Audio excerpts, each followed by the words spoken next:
Hello and welcome to the Your Queer Story podcast. We're your favorite hosts, Paul Hobbs and Evan Jones. And this is the podcast that inspires peace, love, and radicalism. And I love that you still roll your eyes when I say it. I will always roll my eyes. The day you stop rolling your eyes is the day I stop saying it. That's not true. I don't fucking believe it. No, because I just won't look at you and I'll be like, yeah, you still roll your eyes. Yeah. Exactly. That's what I mean. Paul and I have been hanging out since noon today. It's almost 4:30 and 4 hours with this bitch is tiring, let me tell you. Whatever. That's not true. I am a light of your life. A light in your life? A light in my life. I would say out of all the lights, you're like the half most bright, but that's a good spot to be. The half most bright? I don't even know what that means. You know, like, that's just dim. The fuck? Jesus.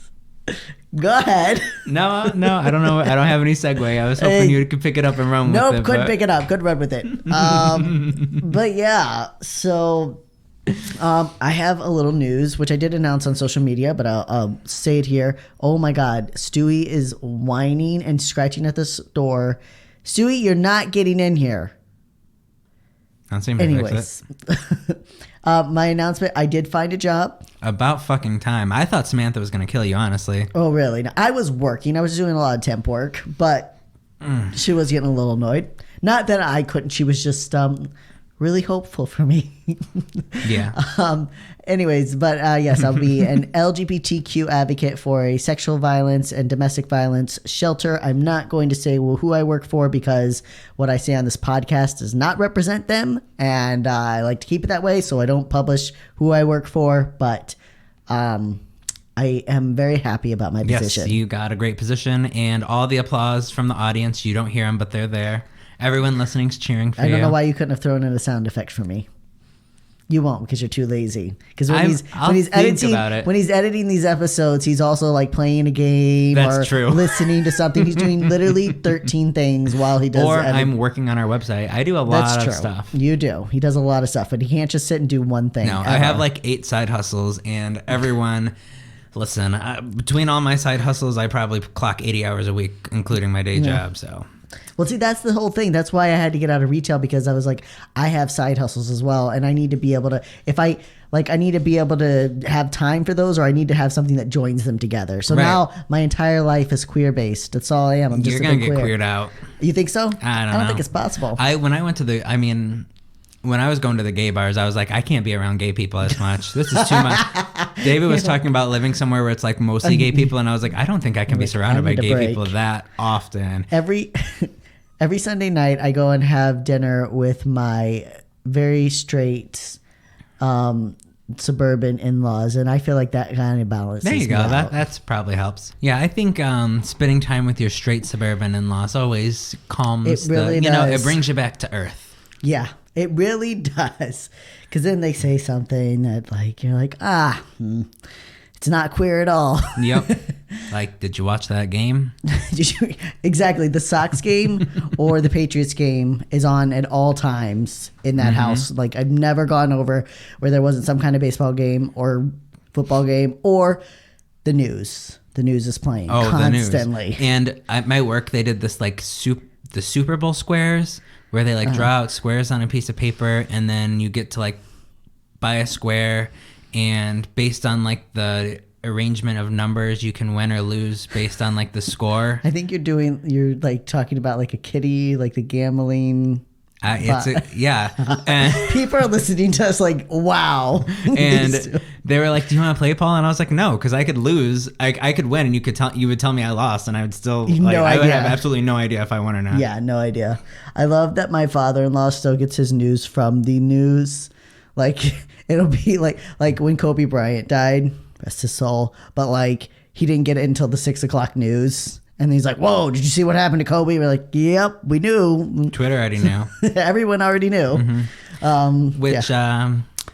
by the way, you should check out our website at yourqueerstory.com. Yeah. A weird segue, but here we are. This is nothing to do with Kobe Bryant or the news, but go ahead. Yes. I've been working a lot on it. I've updated our menu, rearranged some things, and over the next couple of months, we are going to be working on publishing every single script from every episode with images, with details, with highlights. So you'll be able to use our website as an educational resource. Right, exactly. So rather than, a lot of our scripts are published right now, but some of them don't have images, and, anything pre-episode like 50 doesn't. It just has basically like a small paragraph. So we're going to work on building up our website to be a kind of queer encyclopedia that you have free unlimited access to. There's no advertisements. It's all free, and it's just for queer education. Yeah, and if you want a great example, and you like, all of this goes to Paul, because you can go check out the Daughters of Belitis script. So you have to go to Your Queer Story, the actual website, but you can look at the script there, and like, it's beautiful. Like, just the way he's laid it out and made it so accessible. All the like our sources and references that you can also go in to do more research yourself. And several of the episodes, the posts are like that, but like he said, we're working on getting all our scripts up there. And at the bottom, he also has like links to tell you other people, or like you can go into our menu bar and you can go to episodes and you can search, queer people of color, queer religion, queer true crime. Like you can break it down and really look at things. Yep. And make sure wherever you're listening, you drop us a subscribe, a like. I don't know if podcast apps have likes or not, but and leave us a review. If you listen on Spotify doesn't have reviews. You could review us on Stitcher or iTunes, and that would really help us a lot, because the more reviews a podcast have, the more likely people are to see it and give it a listen. If you see something with 2 reviews or 30 reviews or 300 reviews, which one are you more likely to listen to? Yeah, so reviews are good, sharing it is good, and then also, going to our Patreon, there's a lot of content on there. It's really taken off. I've got a lot of Coffee with Evan. By the time this drops, we're going to have our second Behind the Queens material. Yep. Our first episode, we talked about our first dates. Our first dates, best and worst. This episode, we kind of talked about how Evan and I became best friends and told a very untimely order of events that have happened to us in our lives, and just kind of things that led us to become closer friends and build our relationship over time. Yeah, so again, like we said, it's $3 a month or more, you get access to that material. We've got postcards on their way, so we can send it out to what level? It's $9 a month or more. Yeah, $9 a month, you get a postcard from us. We've already got them ordered, and then we'll be sending them out to anybody who does $9 a month or more. So we are making sure that we put out regular content for you, only for Patreon.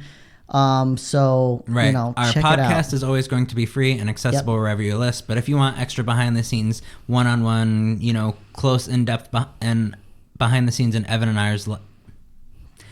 Blah, blah, blah, blah. That was like 18 different sentences combined into one. If you want behind the scenes look into Evan and I's life, and you want like a closer connection with us, you're going to get that on Patreon. Exactly. Yeah. So, and like we said, everything goes to funding the podcast and the Your Queer Story mentorship program.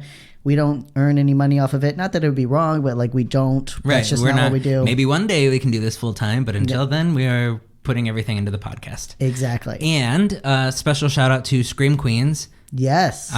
They recently gave us a shout out and inducted us into the Scream Queens Hall of Fame. I took the tiara, so Evan doesn't have one, but wow. Even though it looks so much better on my head. I don't think so, but yeah, so thanks for that. Give them a listen if you're into horror, and if you're especially into horror hosted by a gay man or a queer man, however he identifies. Yeah. It's a lot of fun. Yeah. I think it's called horror. It's like Scream Queens with the Z, horror so gay, or horror that's gay. Yeah, there will be a link to the podcast on this script. Yeah. So, anyways, but now we also need to, next week, the February 17th through 23rd is Aromantic Spectrum Awareness Week. And we want to make sure that we recognize all of our arrows out there. And if you are Black and identify as aromantic or asexual, then we hope you are really enjoying this week during Black History Month. Celebrating both your history and your orientation recognizes the beautiful makeup of a person's identity. So in today's minisode, we want to discuss what it means to be aromantic and how we can be an ally to the ACE and AROs in our community. Now, you probably already noticed we are hinting at asexuality as we celebrate aromantics. What is the difference and how can they be tied together? How kind of you to ask, because you were so curious. In our Florence Nightingale episode, we discussed asexuality in depth. Though Evan did call it asexuality for the I didn't hear you correcting me, bitch. For the first half of the episode. We have grown and learned a lot since then. In this episode, we will do our best to focus as much attention as we can on the aromantics. However, there is not a lot of information out there surrounding aromantic history and theory. Most of what one will find when searching has to do with asexuality. Yeah.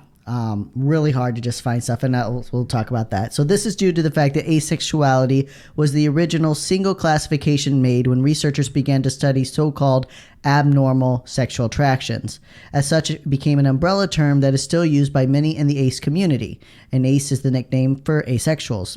Over time, a more thorough chart of sexual and romantic attractions was formed, breaking down into four main categories: romantic sexuals, romantic asexuals, aromantic sexuals, and aromantic asexuals. Each name is pretty self-explanatory once you know the definitions of aromantic and asexual, but we will go through each category in order to further explain. So again, there's like nothing just for aromantic, so I'm not trying to like pivot away from them.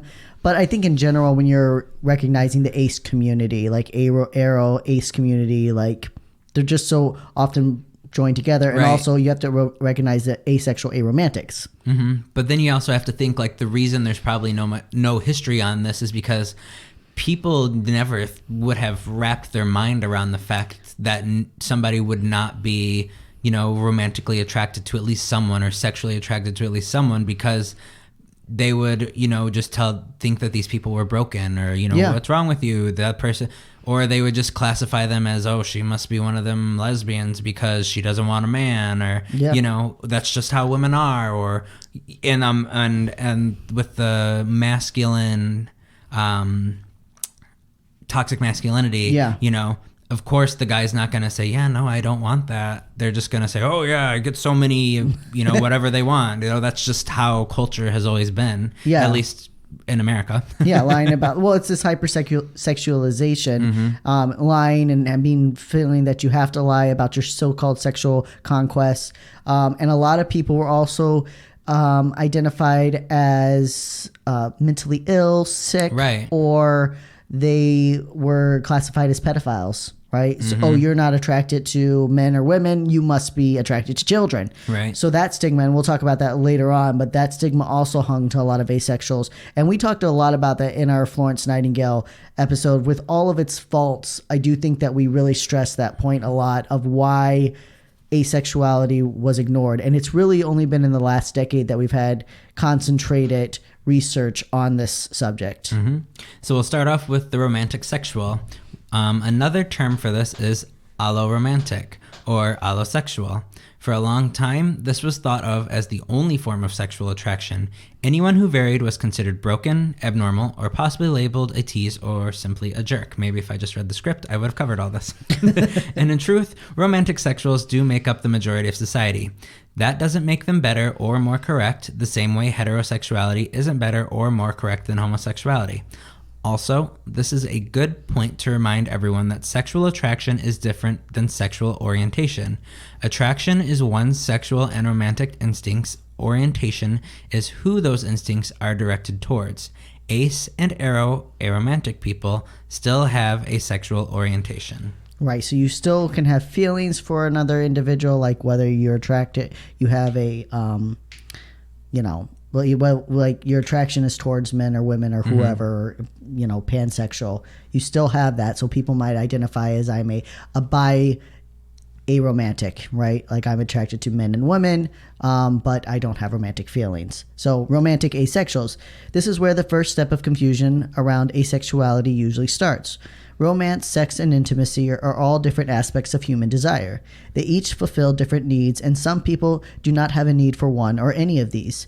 Romantic asexuals have little to no desire for sex, while they do desire romance. This does not mean they never have sex. It doesn't even mean that they won't enjoy sex with a partner they love. It simply means they do not have the biological drive for sex that others may have. Next is the aromantic sexual. And this is basically the flip-flop of romantic asexuals. Aromantic individuals do not experience romantic attraction, which often also includes intimacy. They may not have the traditional feelings of falling in love, though they still want companionships and perhaps even a lifelong relationship.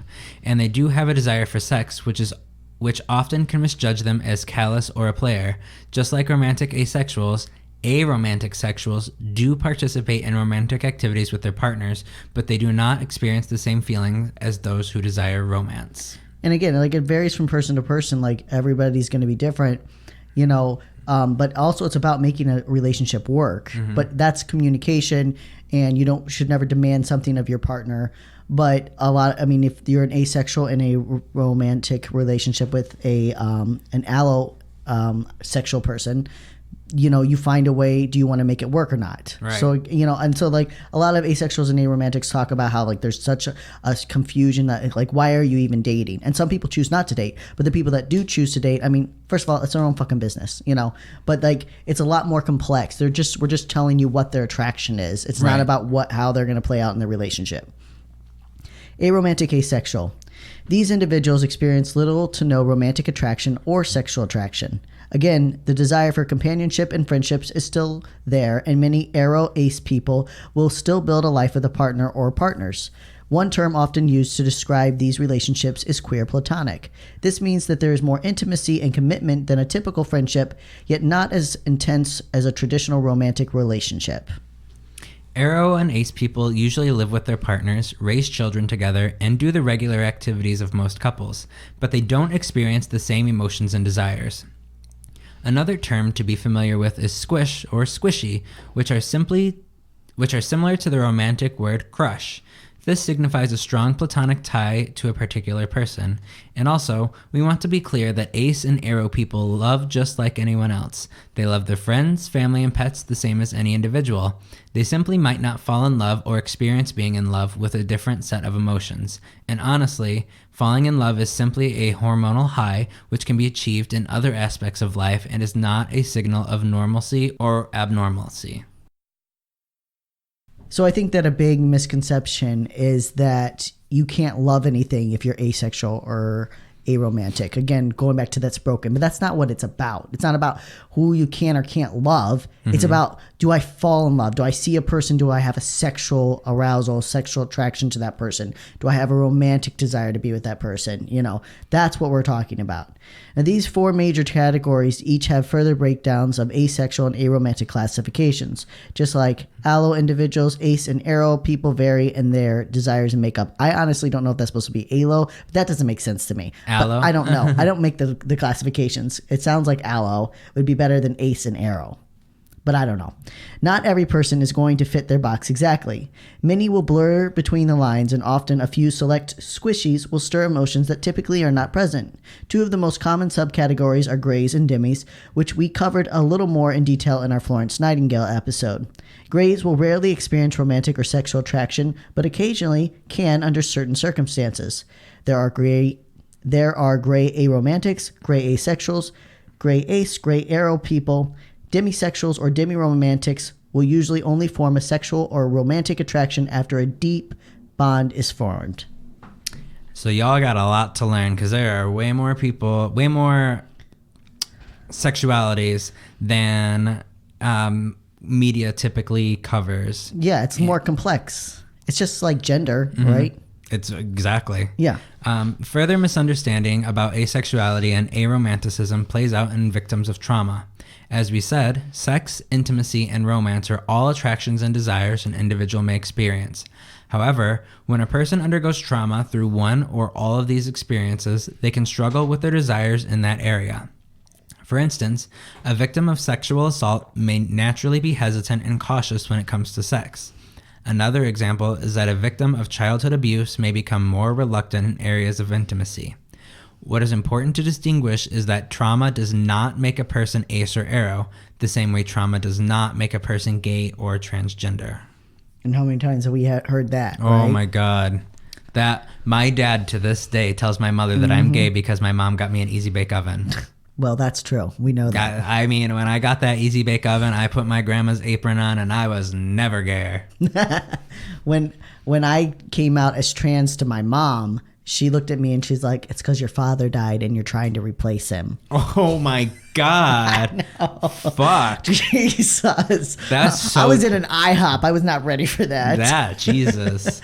So, yeah, it's that same thing. But that's the same thing. So, like, a lot of times these do get confused and it can be really hard, you know, which we'll talk about in a second. But, you know, like, I struggle a lot with intimacy, but I'm not asexual. I'm not aromantic. Right. I love romance. I very much enjoy sex. I'm a very sexual person.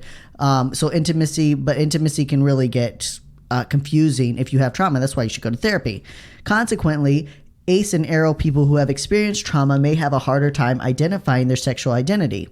It can be difficult to separate the PTSD from the orientation, or it can be used to invalidate a person's identity if family and friends are not educated. So if you do have trauma, or like I do, my family says, well, that's why you are the way you are. And that has nothing to do with my orientation and my attraction. If you love an asexual or aromantic person, or if you have been dating someone who has come out as ace or aro, then the important thing is to discuss with them what they need. Listen to what they are saying and believe them. Real quick, I'm going to interrupt you because the most frustrating thing is when I hear people saying like they're aromantic or this or that, and then I hear people in the queer community go, oh my God, there's no such thing. Yeah, what the fuck? Why do we have to adjust to all this blah, blah, blah? And they just like, oh my God, these are real people with real emotions, with real identities. Let them be themselves. So it doesn't bother you. Yeah. What is it fucking to you? Yeah, I literally had this conversation earlier this week with a trans woman, a binary trans woman, who was arguing because one of her friends came out as non-binary, and she's going on and on about like, well, I just can't understand how, and she keeps referring to her friend in binary terms. I can't understand, but I'm not going to use a binary term. She's like, I can't understand how they want me to refer to them. And I keep telling them, you know, you dress too feminine. That's why people can't refer to you by non-binary, as if you have to fit this certain look to be non-binary. What are you supposed to dress like if you're non-binary? And gray, like just a solid gray. It's a pillow sheet gray with a hole cut in it, just straight gray. That's all right. The way down. Exactly. You have to shave your head, wear a dress, and wear combat boots. And that's the only non-binary look that we accept. You're calling out Dana. Hey Dana, I love you. It really is. Anyways, my point is that but I'm sitting there with her and I'm like, and I keep saying to her, I'm like, but people said the same thing to you. Like people were like, you don't look like a woman. I shouldn't have to call you a woman. And she couldn't get it. She's like, no, but I'm just telling my friend that they dress too feminine. And I'm like, but people said the same thing to you. But we can't get it. Like, again, you have to be able to grow and evolve in your understanding. If you're not ready for the next thing, you can't keep up. Mm-hmm.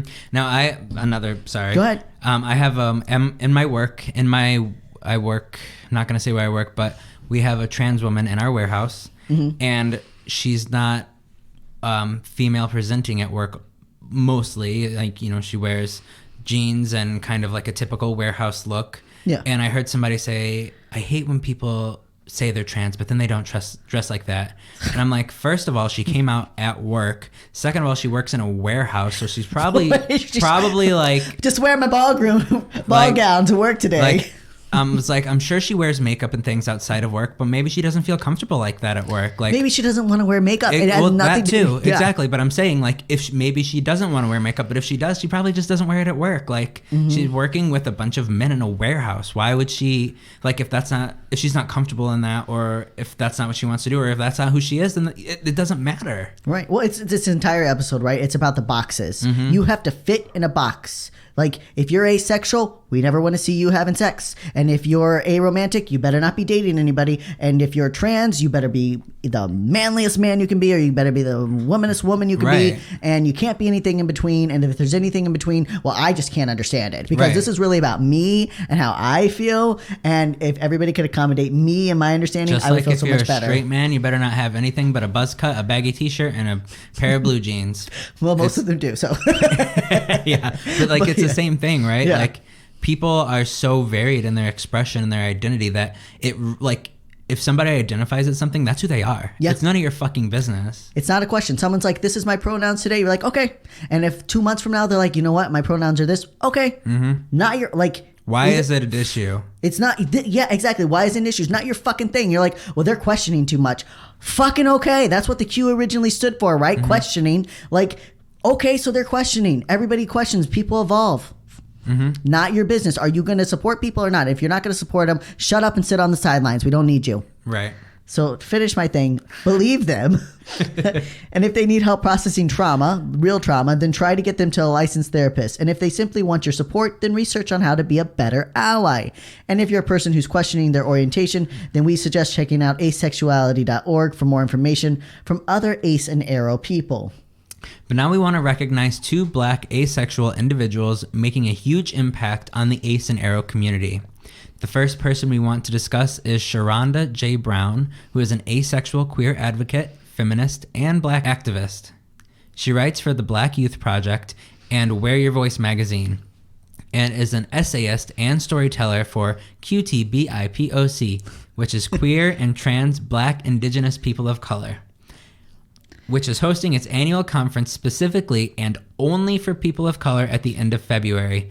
Yeah, I think I put a link in the reference, but and it's on the West Coast. So if you live on the West Coast, it's at the end of February. Mm-hmm. But yeah.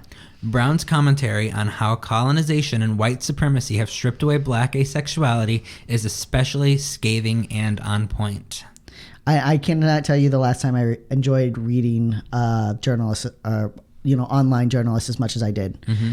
The author writes in the article, Black asexuals are not unicorns. There are more of us than we know. Linked in our script, by the way. Black people are forced into a box of hypersexualization thanks to centuries of propaganda and policy born of white supremacist, colonialist ideas, and white people's racial anxieties. This imagined, irrevocable hypersexuality has been used in specific ways to justify and rationalize injustices and brutalities against Black people throughout history, aiding heavily in our dehumanization. Repeated messages like these warped my perception of myself and my body from a young age. I came to understand my body and myself as inherently sexual, even as I received seemingly contradictory messages that my fatness made me undesirable, and I didn't know that there was any other option for how to exist in this world. I thought that the hypersexualization of my body meant that I had to buy into it and perform the sexual existence expected of me, or else I would not be seen as normal and valuable. Asexuality is already greatly invisibilized as a queer identity. Black asexuality is even more so. This leaves many Black asexuals with unique barriers to finding our place in the asexuality spectrum and developing community with others like us. This is why it's not enough to simply talk about asexuality awareness. We must also acknowledge the ways that race and assumed and or assigned gender plays into our understandings of our sexualities and how others project sexuality onto us. Again, that's in the Black people, or Black asexuals are not unicorns. That's all from that article. Mm-hmm. Brown also references the book Black Sexual Politics, African Americans, Gender, and the New Racism, which is by author Patricia Hill Collins. Both Black authors write extensively on how white society has so deeply sexualized the African American community. This is obvious in our history when we see Black people used as sexual slaves, as often as they were used as field hands and domestic servants. Even long after slavery ended, Black individuals were and still are repeatedly seen as nothing more than sexual objects.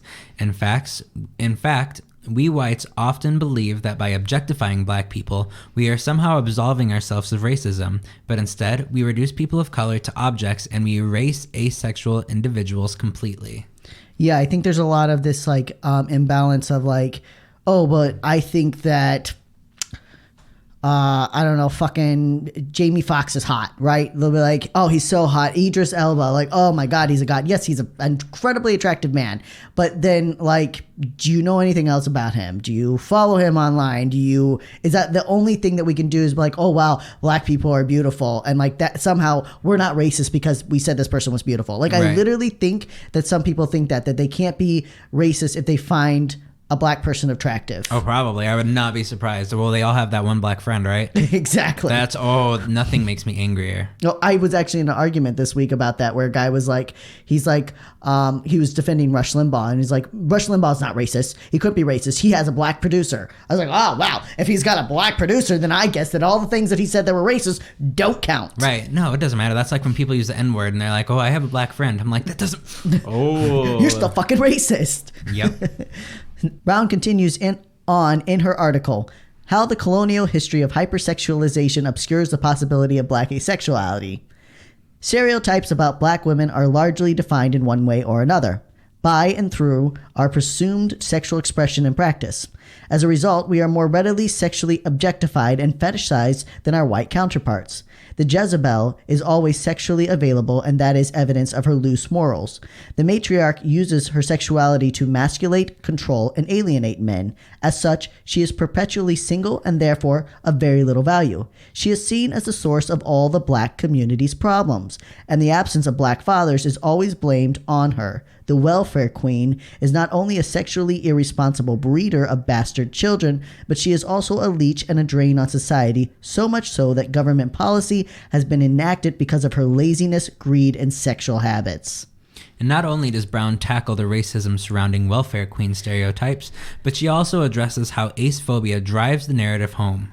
Just as she stated herself, it is not enough to talk about awareness around aromanticism and asexuality. We must also address how racism and bias directly affect stigma and erasure towards the aro and ace communities. To hear more from Sharonda, follow her on Twitter at Sharonda J. Brown, or check out her articles on the Black Youth Project and Wear Your Voice magazine, both of which have been linked in our script. We also added a link to the book Black Sexual Politics if you would like more information. Our second role model for the ACE-ARO community is quite literally a model in the UK. Yasmin Benoit has identified as asexual aromantic since she was 14. She has become an open advocate for the ACE-ARO community since her career has taken off. Benoit's video, launched on Pink News 2 years ago, drew attention with its blunt title, Asexuality is Not a White Thing. Benoit has her own YouTube channel in which she discusses in depth the challenges of being a black asexual model in a highly sexualized industry. She told Paper Magazine last year, "People find it weird as an overlap because I'm asexual," she explains. "People think if you're modeling lingerie, something sexual is going on. They don't realize I'm just standing there for a couple hours, making a little conversation and shaking hands before I go home." Yeah, they're definitely not standing there in lingerie and then like, all right, time to fuck. Exactly. Like, you're just standing there in some clothing, and yeah, the clothing's sexual, but you're just like, so anybody getting hot dogs after this? Like, right, what are we doing? The activist also discusses the personal prejudice and bias she has faced along the way. She told the journalist, "When you say you don't experience romance and sexuality and that those things are innately not a part of you, people think you are less human. They say, you're robotic, you're a psychopath. I often get narcissistic." Benoit went on to further explain the stigma of abuse or trauma as a reason for an asexual aromantic orientation. "Literally yesterday, I had a man insisting I had been molested, and I was just hiding it and repressing it," she uses as an example. "He was insistent that was obviously my issue. They think sexual attraction is the most human thing ever, and it's impossible to not feel that. You can't be human if you don't feel anything." Right, and right back to that thing of like, you must be broken. Mm-hmm. Unfortunately, Yasmin also faced rejection from her own family and was accused of pedophilia, a stigma that has been branded onto the queer community for centuries. It's as if, rather than trying to understand a person's orientation and attraction, it's easier to label them a pedophile. That way, the accuser doesn't have to waste their time learning something new or finding acceptance in their biased and prejudiced mind. Yet, like so many other queer heroes, Benoit is not one to run from a fight. In 2018, she started the viral hashtag Hashtag this is what asexual looks like. And a strong black lingerie model is definitely not what we've come to picture when thinking of asexual and aromantic people. So the question is, what's wrong with our stereotypical thinking? In so many ways, Benoit shatters the prejudice boxes placed upon the ACE and ARO communities. She also alludes to Sharonda J. Brown's commentary and other black activists when she discusses being cut out of a documentary about asexuality. Benoit told Paper Magazine, "People perceive my asexuality different than white asexual people." Benoit says before mentioning the televised version of a documentary that she was cut out of, something she believes is reflective of people higher up in the company who looked at us and was like, she doesn't make sense. However, in the uncut version posted online, Benoit said the comments about her were much more sexually aggressive and racialized than what the other white activists got. There was a lot more anger directed at me, she says. People find it harder to compute that a black woman can be asexual just because we're hypersexualized a lot more. These issues are just the tip of the iceberg. Every day online and through social media, Yasmin Benoit addresses the needs and struggles of the asexual and aromantic community. You can follow her on Twitter and Instagram at the Yasmin Benoit, YasminBenoit, or you can follow her on her YouTube channel, Yasmin Benoit, and learn more from her videos. Both of these asexual activists give us a lot to consider as allies and queer people continue to advance forward in the fight for equality. How will we challenge stereotypes? How do we address racism? What are we going to do to make sure asexual and aromantic people are not erased? While the next week will create a lot of awareness, what happens when Aromantic Spectrum Awareness Week is over? And you can stay in touch with the community in a variety of ways. In addition to following Sharonda J. Brown and Yasmin Benoit, look for other people online who identify as ACE or ARO and click that follow button. Also, check out asexuality.org for basic information and education. And we want to shout out the podcast, sounds fake, but okay. Which is Best name I've ever heard of a podcast ever. It really is. Which is available on Spotify as well as other platforms. An ace ARO girl and a straight demisexual girl both discuss a variety of topics. Plus, they very recently had Yasmin Benoit on their podcast. So you can listen to all three of them educate you on the issues. We also added their amazing resources list on their website in our references section. So check that out for further research. And happy Valentine's Day on Friday to our listeners who celebrate, and a wonderful Aromantic Spectrum Awareness Week to everyone next week, February 17th to the 23rd. Oh my God, I thought you were going to fall over dead at the end.